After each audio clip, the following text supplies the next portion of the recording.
Welcome to Review Every Ship by CitizenCon 2024. The point is to give an update on every ship since some haven't had a video made about them in years.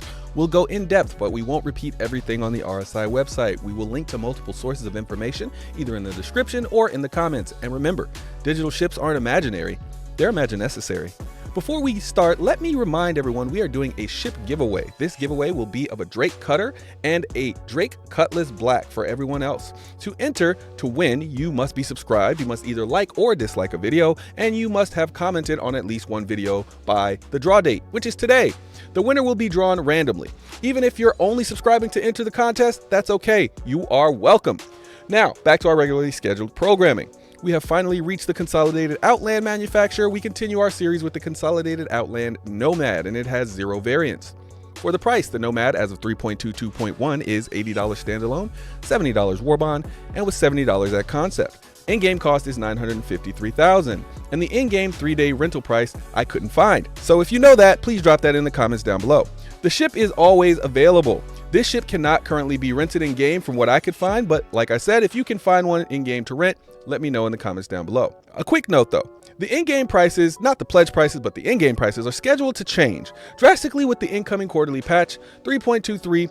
So until that releases, I will say take every in-game price with a grain of salt. Imagine the versatility of a medium-sized, multi-purpose freighter packed into a compact frame. Imagine a ship designed for lone pilots finding their way across a galaxy teeming with possibilities. The Nomad is ready to go anywhere and do anything. The perfect solution for anyone yearning to start a brand new adventure. The tiny vehicle carrier that can fit more than just a vehicle has arrived. When does this happen in the movie? Now. You're looking at now, sir. Everything that happens now is happening now. What happened to then? We passed then. When? Just now. We're at now. Go back to then. When? Now. Now? Now. I can't. Why? We missed it. When? Just now. For measurements, the Nomad has a length of 19 meters, beam of 27 meters, height of 10 meters, and it is a size 2 small ship. Its minimum crew is 1 and its maximum crew is 1. It can carry 24 SCU. The claim time for the Nomad is about 4 minutes, expedited is about 1.5 minutes, and the expedited fee is at about 2,700 credits. The Nomad has a top SCM speed of 180, which is average overall. For its class, it's also average. For its max speed, it is 1171, which is below average overall, and that is about average for its class. For maneuverability, it has average maneuverability overall and below average maneuverability for its class. For weapons, the Nomad has 3 size 3 weapon mounts, 1 tractor beam in a size 4 turret slot, and 8 size 2 missiles inside of 2 size 4 missile racks. For ship parts, the Nomad has 1 small radar, 2 small computers, 2 small power plants, 2 small coolers, 3 small shield generators, 2 small fuel intakes, 2 small fuel tanks, 1 small quantum drive, 1 small jump module, and 1 small quantum fuel tank. The more I do these though, the more I notice the matrix is not always up to date, so just take these with a grain of salt. The hull HP for the Nomad is 9,800, which is average overall. For its small class, it's also average.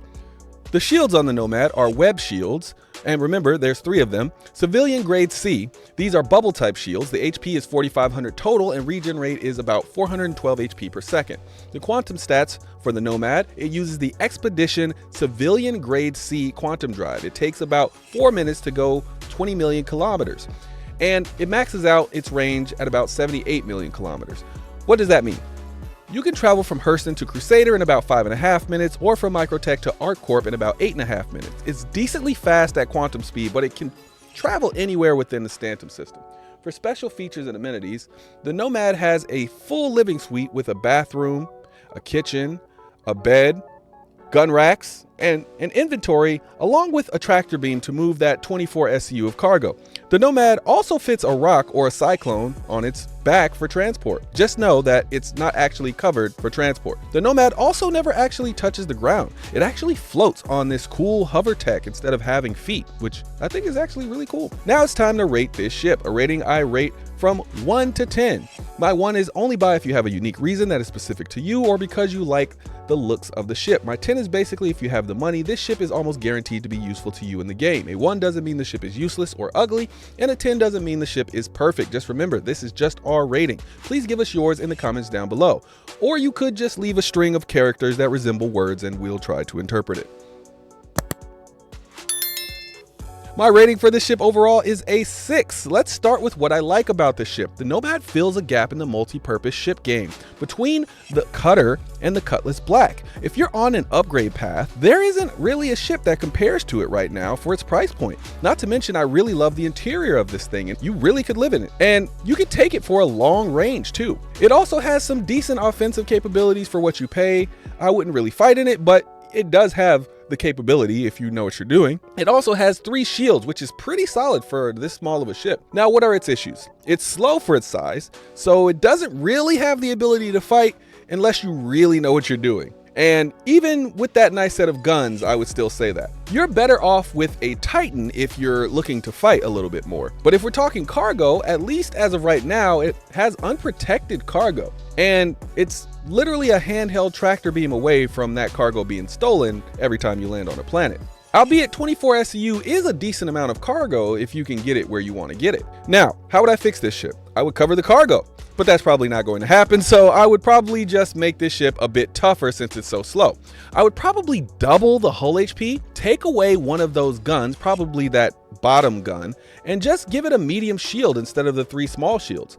That would keep it balanced and make it more of a runner than a stay and fight ship, which it shouldn't be staying and fighting anyway.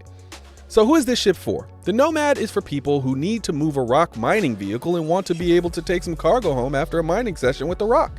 It's also for people who want to explore but bring a few things back with them. So why is it a 6? It's basically the starter for people who also have a vehicle they need to take with them. It has a lot of internal storage that will be important in the future.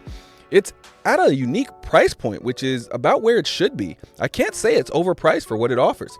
I imagine using this ship as a way of transporting my smaller vehicles around with me when I need to go somewhere pretty far away but don't have any major business there. It's basically a low cost to operate vehicle transport to me. Just don't plan on fighting in this ship and don't plan on getting to where you want to go with that vehicle very fast. I know you're here for R rating, but if you really want a ship, go buy it. We won't stop you. Or even better, all ships can be earned in-game once the game releases, and some you can purchase in-game right now. These are just R ratings, but when you spend, it's your money. My opinion, if you plan on immediately buying a vehicle in-game after you start with your starter ship, then this is for you. Or if you need a cheap way to get that rock mining vehicle out and operational, then this is also for you. For me, it's an earning game because I already have a ship that does what this does, but I have no qualms about recommending this to folks who need an upgrade from a Drake Cutter or an Aurora, or a Mustang starter ship for that matter. It's a solid ship to buy as your first ship as well. Just make sure it has a game package with it to make it worth that $80. If you're looking for who won the 2 contests, that will be in another video before midnight tonight. So stay tuned. All right, that's it for this one. Thanks for spending your time with us. I'll see you in the next one. Peace.